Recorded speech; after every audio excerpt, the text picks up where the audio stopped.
En matière d'endométriose, on me demande souvent quel est le meilleur outil diagnostique. Et je réponds, les oreilles. Par pitié, écoutez-les.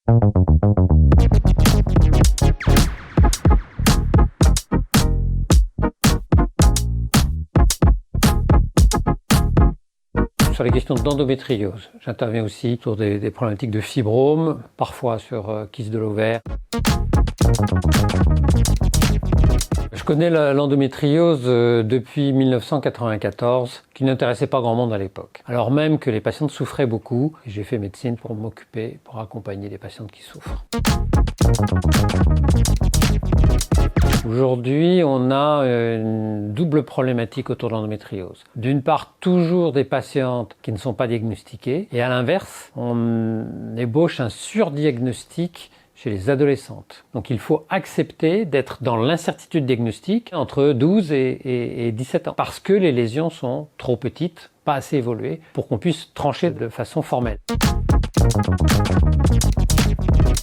Les innovations qu'on peut attendre sont à la fois dans un meilleur diagnostic, c'est les perspectives sur la génomique et les tests salivaires, et sur le plan thérapeutique, des alternatives au traitement hormonal. Il y a plein d'essais qui ont été faits sur les SPRM, l'anti-aromatase, les antagonistes de la LHRH. Voilà, on en est là pour l'instant.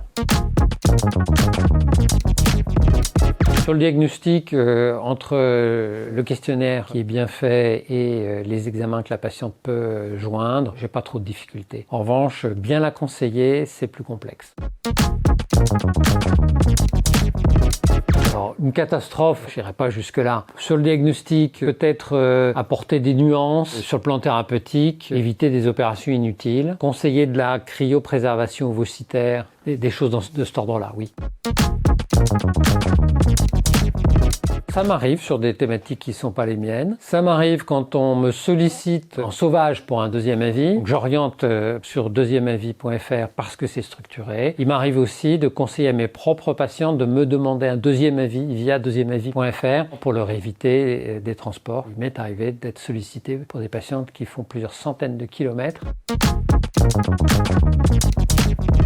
Je me suis retrouvé être sollicité pour donner un avis sur les candidatures à la direction de l'établissement. Je n'étais pas du tout préparé à ça. Je me suis senti utile puisque c'est sur mon intervention que c'est finalement le directeur actuel qui a été choisi, ce dont je me félicite tous les jours parce qu'il a pu faire face avec vraiment une très très grande efficacité aux crises auxquelles on ne s'attendait pas, crise Covid, puis des crises RH, puis de la cyberattaque dont nous avons été victimes. De fait, ça existe. Après, ce qu'on peut appeler de ses voeux, c'est que ça fonctionne. C'est-à-dire que ce soit vraiment une collaboration dans beaucoup d'endroits. C'est plutôt une compétition, une lutte de pouvoir.